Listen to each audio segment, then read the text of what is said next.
complete within 10 to 15 minutes. So let's start with the transformer.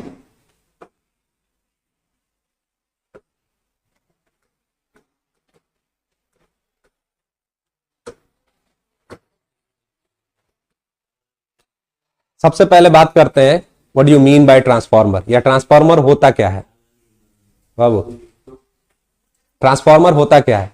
तो transformer के लिए सबसे पहले इंट्रोडक्शन आप ये देंगे कि ट्रांसफार्मर एक ऐसी डिवाइस है जो एसी वोल्टेज को कम करता है या बढ़ाता है। Transformer is a device that increases और डिक्रीजेज द एसी वोल्टेज, कम भी कर सकता है और बढ़ा भी सकता है, तो ऐसे डिफाइन कर सकते हैं। और in other words you can say transformer is a device that transforms the voltage, जो वोल्टेज को ट्रांसफॉर्म करता है, ऐसा भी बोल सकते हो।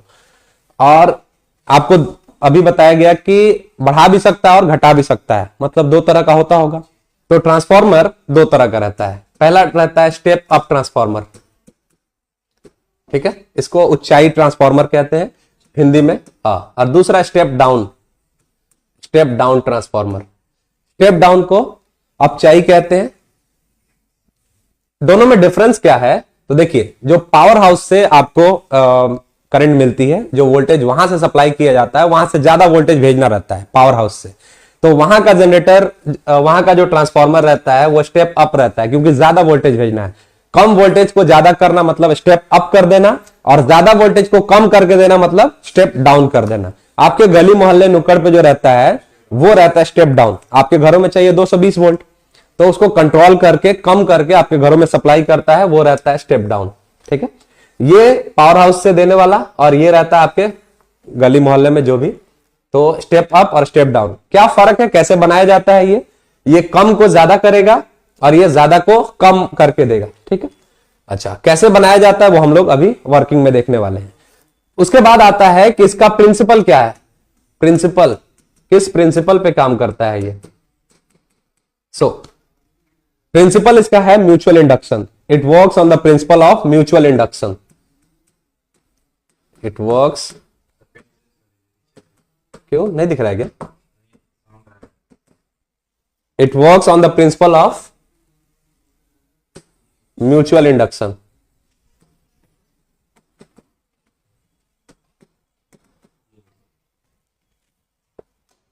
म्यूचुअल इंडक्शन क्या होता है ये भी समझना पड़ेगा। म्यूचुअल इंडक्शन के प्रिंसिपल पे तो काम करता है। म्यूचुअल इंडक्शन का मतलब क्या है कि अगर दो कॉइल रहता है इसमें, प्राइमरी और सेकेंडरी, तो एक कॉइल में अगर आप करंट को वेरी करेंगे, चेंज करेंगे, चेंज मतलब बढ़ा भी सकते हो घटा भी सकते हो, मतलब अगर एक कॉइल में करंट चेंज होगा तो दूसरे में अपने आप इंड्यूस हो जाएगा, इसको कहते हैं हम लोग म्यूचुअल इंडक्शन, ठीक है। देखेंगे हम लोग, फिगर देखते हैं कि ट्रांसफार्मर का फिगर कैसे रहेगा।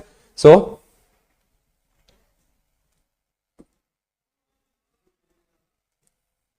ऊपर ले जाना है, ऐड स्लाइड कर दो, फिर ये मिलेगा ना मुझे।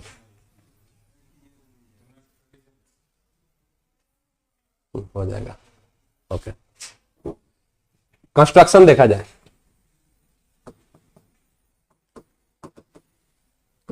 कंस्ट्रक्शन में कई तरह से बनाया जाता है, हम लोग एकदम आसान सा तरीका देखेंगे। कंस्ट्रक्शन में एक छोटा सा बॉक्स बनाइए और एक इसके बाहर बड़ा सा बॉक्स बना दीजिए, ऐसा, ठीक है। और यहां पे ये कॉइल्स है, और यहां से हम देने वाले हैं एसी वोल्टेज, तो इसको बोलेंगे हम लोग voltage out input, voltage input. और यहां पे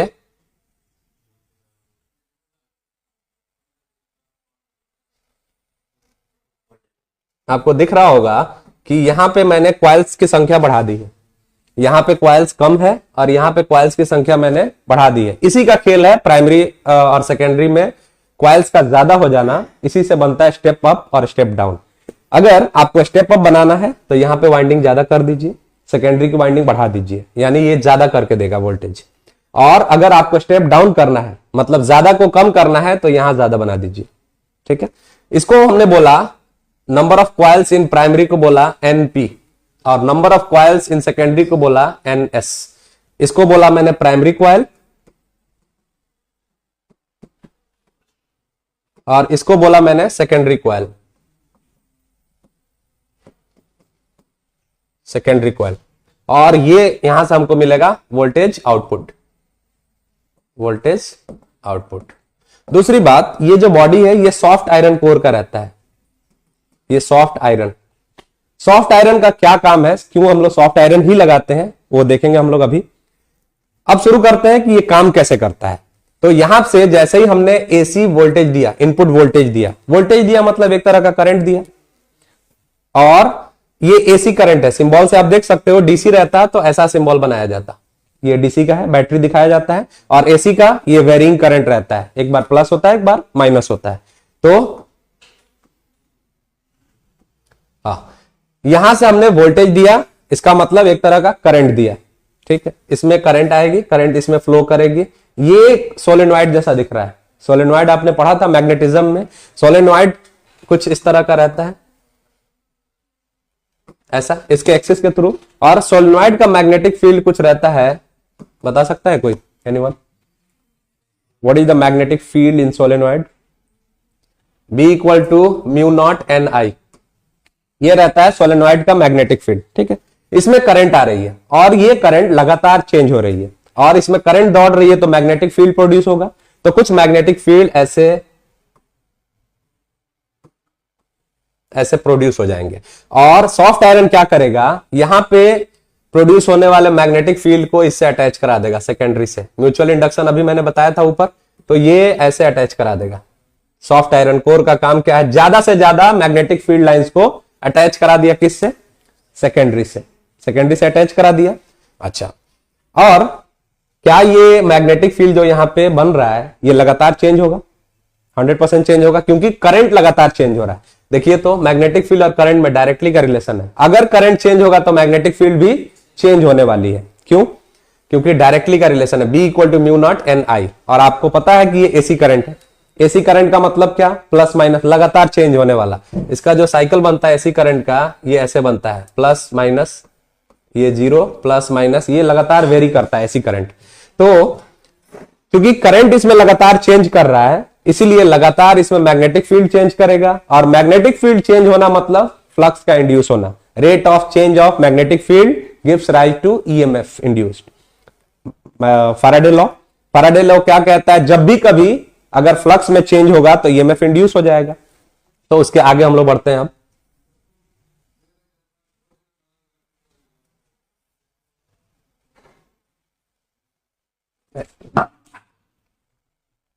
ऐड कर लिया जाए। इसके आगे देखते हैं हम लोग कि फैराडे ने, एक छोटा सा मैं यहां पे ड्रॉ कर देता हूं।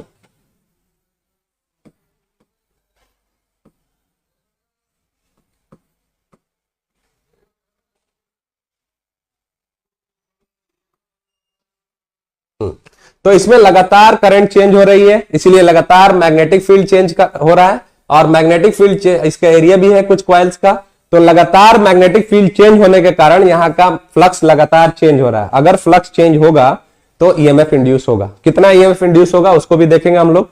फिलहाल हम लोग ये एज्यूम करते हैं कि let phi equal to flux in each coil of primary equal to flux in each coil of secondary.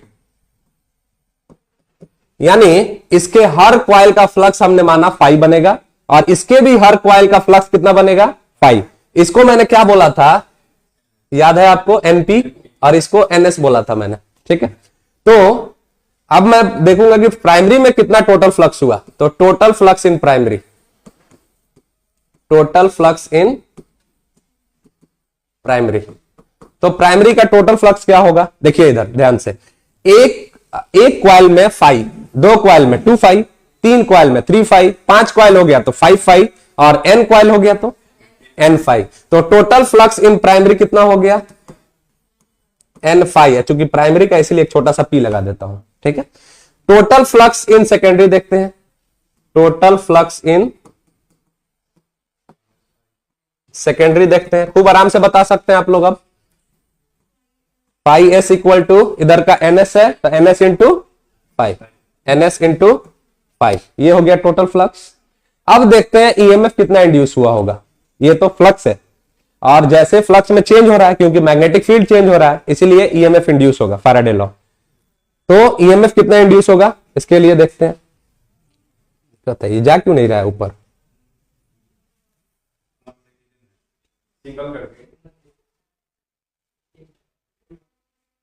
Single करके।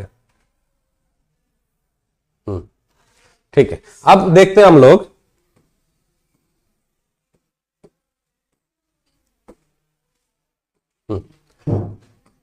Total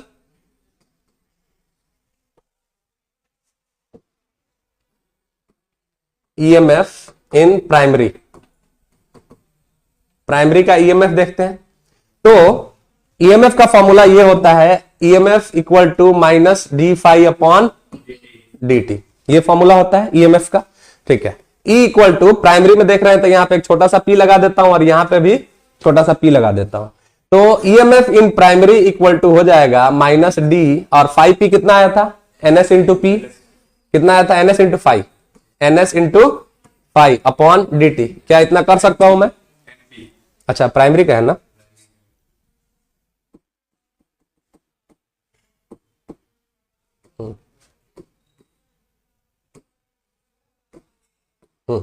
minus D N P into phi upon D T. N P को बाहर निकाल लेते हैं तो ये हो जाएगा EMF in primary equal to minus N P D five upon D T. इसको इक्वेशन 1 बोल देते हैं। ठीक है, अब देखते हैं हम लोग total EMF in secondary. Total EMF in secondary. ठीक है, टोटल ईएमएफ इन सेकेंडरी। तो टोटल ईएमएफ सेकेंडरी में कितना हो जाएगा? EMF in secondary equal to minus D phi S upon D T, और यहां से हम लोग लिख सकते हैं माइनस डी फाई एस कितना निकला था, N S into phi upon D T. तो यहां से हम लिख सकते हैं E S equal to minus N S D five upon D T. इसको मैंने इक्वेशन 2 बोल दिया। अब इक्वेशन 2 को इक्वेशन 1 से डिवाइड कर दो। Dividing equation 2 by 1। ठीक है, तो 2 को 1 से डिवाइड करोगे तो ये हो जाएगा ई एस और बटे में ईपी, और इस साइड क्या हो जाएगा, minus N S D five upon D T, और यहां पे क्या हो जाएगा, minus N P D five upon D T. 2 को 1 से डिवाइड किया, ये और ये टर्म कैंसिल और माइनस माइनस भी कैंसिल हो जाएगा। तो ये बचा E S by E P equal to N S by N P.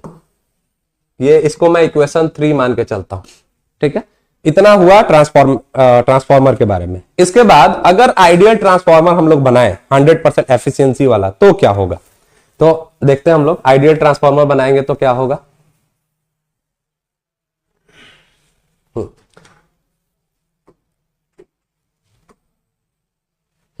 Ideal transformer के लिए क्या होता है? For ideal transformer,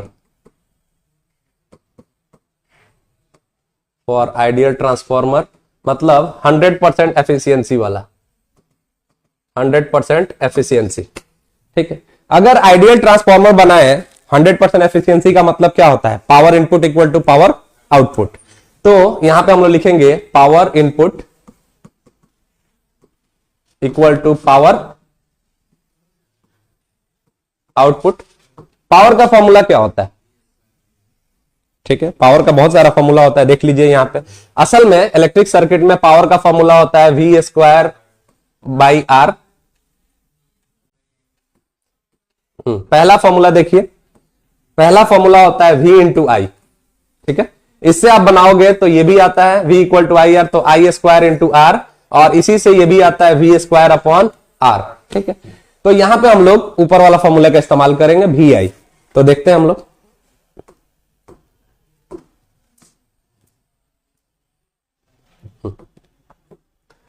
power input we आई, यहां भी नहीं है लेकिन ईएमएफ तो है, क्या वही चीज है ना।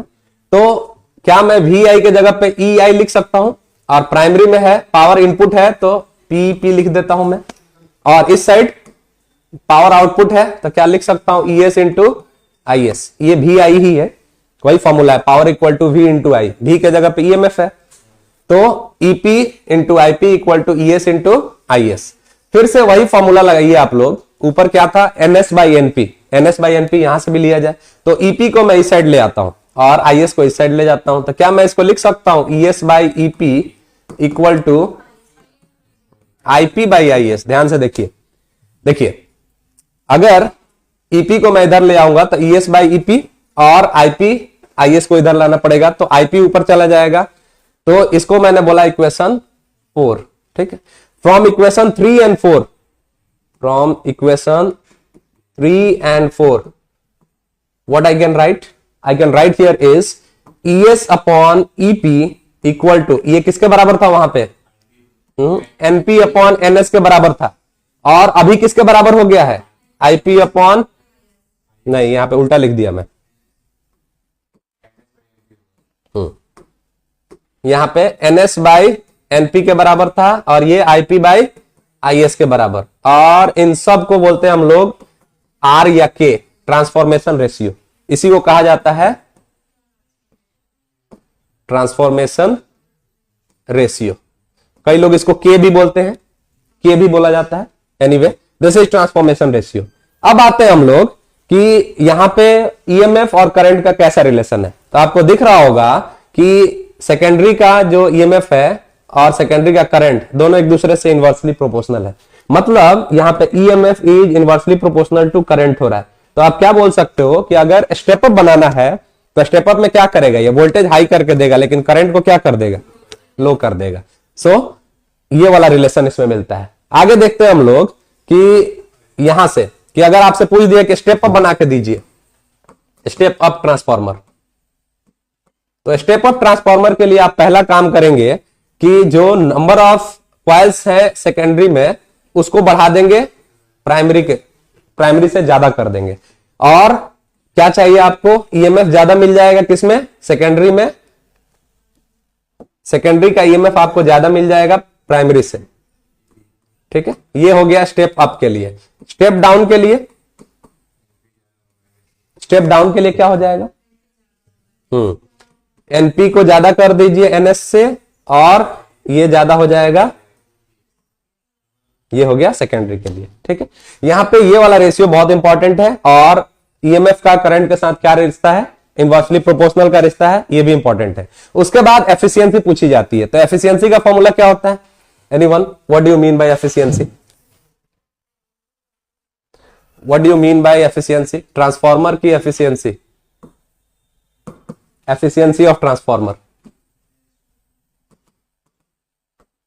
एफिशिएंसी ऑफ ट्रांसफॉर्मर, एनीवन, किसी भी चीज का एफिशिएंसी क्या होता है, एफिशिएंसी बोलते हैं उसको, हाँ क्या होता है, आउटपुट बाय इनपुट, हाँ वो है क्या, ES IS क्या था वो, आउटपुट बाय इनपुट इंटू 100 कर देते हैं। ठीक है, और आउटपुट इनपुट ऊपर आपने क्या लिखा था, बोलिए, ES इंटू IS, और नीचे इनपुट क्या लिखा था, EP into IP into, so that's the efficiency of transformer. ठीक है, अब 5 नंबर के लिए तो इनफ है, this is good enough for 5 marks, लेकिन इसमें 2 नंबर के लिए भी क्वेश्चन पूछा जाता है, जैसे पूछा जाता है कॉपर लॉस क्या है इसमें, यानी एनर्जी लॉस क्या होता है ट्रांसफॉर्मर में। ठीक है, एनर्जी का लॉस क्या होता है ट्रांसफॉर्मर में, वो भी जानना जरूरी है। 2 नंबर का पूछेगा तो वो लिख दीजिए, और 5 नंबर में इतना इनफ है। और इसके बाद हम लोग अगर एनर्जी लॉस, अगर टाइम है आपके पास और एनर्जी लॉस के बारे में लिखना है, तो लॉसेज इन ट्रांसफॉर्मर या एनर्जी लॉस इन ट्रांसफॉर्मर में 3 पॉइंट लिख दीजिएगा बस। पहला लिख दीजिएगा फ्लक्स लीकेज, दूसरा लिख दीजिएगा कॉपर लॉस कहते हैं, या रेसिस्टेंस इन द वाइंडिंग कहते हैं, या कॉपर लॉस, और तीसरा बोलते हैं hysteresis loss.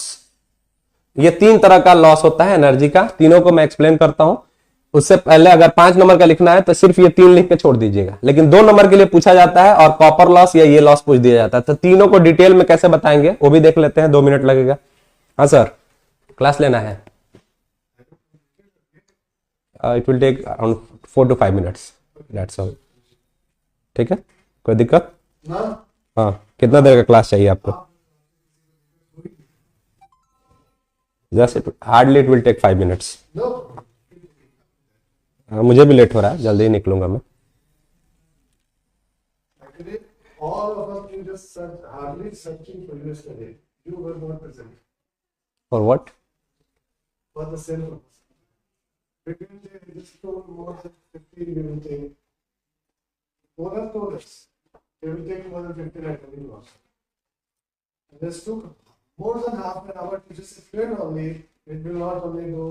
It just told us that the teachers are cheated. He will be the well-wisher, real well-wisher of community. Some kind of things we are trying to make better. I will tell you. Okay, we'll talk about it. देखते हैं आगे। देखिए इसमें losses क्या होते हैं वो देखते हैं। Energy loss in transformer.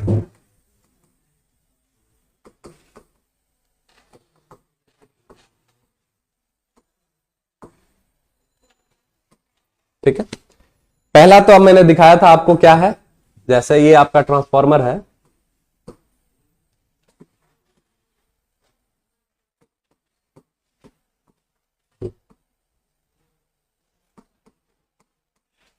ये तो यहां पे जैसे मैंने बोला कि यहां से आपने इनपुट वोल्टेज दिया मतलब करंट दिया। करंट देने से यहां पे मैग्नेटिक फील्ड प्रोड्यूस हो जाती है ऐसे। तो सब के सब मैग्नेटिक फील्ड यहां पे अटैच नहीं हो पाती हैं। मैग्नेटिक फील्ड का मतलब क्या, यहां पे फ्लक्स जनरेट हुआ तो जितना सारा फ्लक्स है, मान लो जो यहां पे फ्लक्स जनरेट हुआ, यहां पे जो यहां पे फ्लक्स जनरेट हुआ वो बाहर चला जाता है, वो पूरा का पूरा इससे अटैच नहीं हो पाता है, तो फ्लक्स का लीकेज होता है। यानी पूरी तरह से 100% कितना भी अच्छा आप बना लोगे, 100% यहां से फ्लक्स यहां अटैच नहीं हो पाता है। अगर 100% अटैच कर दोगे तो आइडियल केस है, वो आइडियल तो होता, 100% एफिशिएंसी किसी चीज की नहीं होती इस पूरे दुनिया में। 100% एफिशिएंसी वाली कोई चीज नहीं है कि जो इनपुट में 100 ले और आउटपुट में आपको 100 दे दे, कुछ ना कुछ लॉस होगा। तो लॉस यहां पे क्या होता है, फ्लक्स का लीकेज हो जाता है पूरी तरह से, जो यहां फ्लक्स यहां का यहां अटैच नहीं हो पाता है। इवन सॉफ्ट आयरन कोर हम लोग बनाते हैं कि ज्यादा से ज्यादा लाइंस को यहां अटैच कर सके, लेकिन 100% तो नहीं कर पाएगा, तो यहां से फ्लक्स का लीकेज होता है। So that's the first reason. Flux leak हो रहा है मतलब एनर्जी। अगर फ्लक्स लीक नहीं होता वो तो सारा अटैच होता है इससे और ज्यादा एफिशिएंट हमारा ट्रांसफॉर्मर बनता। तो पहला रीजन हमारा है फ्लक्स लीकेज का। दूसरा रीजन है हमारा flux leakage. The second reason is resistance in the winding. Resistance in the winding, या इसी को कहते हैं कॉपर लॉस। ये जो वायर्स होते हैं ये कॉपर के होते हैं। ये जो वायर्स यहां वाइंडिंग किए जाते हैं, टिपिकल ट्रांसफार्मर में कॉपर ही रहता है। अब चूंकि कॉपर महंगा हो गया, अब नया वाला ट्रांसफार्मर आ रहा है उसमें देखोगे तो एल्युमिनियम लपेटा हुआ रहता है, एल्युमिनियम की वाइंडिंग रहती है। तो कॉपर में कितना भी अच्छा कंडक्टर है, रेसिस्टेंस तो होगा, रेसिस्टेंस होगा ना, तो एनर्जी का लॉस भी होगा, क्योंकि जूल्स इफेक्ट ऑफ हीटिंग से क्या कहता है, स्क्वायर आर टी, मतलब करंट फ्लो होगी तो हीट लॉस होगा, H equal to I square R T से। यहां पे R है और इसमें कितना भी अच्छा कंडक्टर हो जाए कॉपर, उसमें रेसिस्टेंस तो रहेगा। अब इसको दूर करने के लिए क्या किया जा सकता है, रेसिस्टेंस को कम करने के लिए क्या किया जा सकता है, कॉपर के मोटे मोटे वायर लगाओ वाइंडिंग के लिए, क्योंकि रेसिस्टेंस का फॉर्मूला क्या होता है, रो एल अपॉन ए।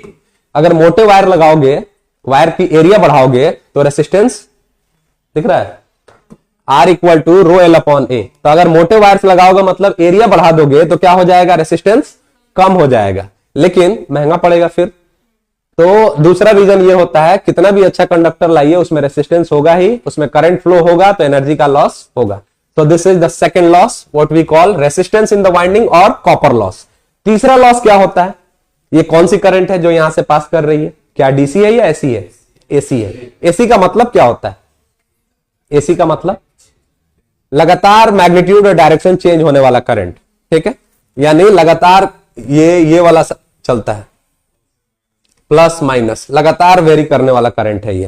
तो लगातार चेंज होगा तो एक बार मटेरियल मैग्नेटाइज होगा और एक बार मटेरियल डीमैग्नेटाइज होगा। मैंने मैग्नेटिज्म में पढ़ाया था आप लोगों को हिस्टेरेसिस लूप। हिस्टेरेसिस लूप में वही हो रहा था, मैग्नेटाइज डीमैग्नेटाइज, क्योंकि करंट लगातार चेंज हो रही है तो एक बार मैग्नेटाइज करेगा और एक बार डीमैग्नेटाइज करेगा, इसमें एनर्जी का लॉस होता है। बार बार मैग्नेटाइज डीमैग्नेटाइज करने में एनर्जी का लॉस होता है और उसी को हम लोग कहते हैं hysteresis loss. So this is all about transformers. In the next class, we will complete our objective section and we will go with the subjectives.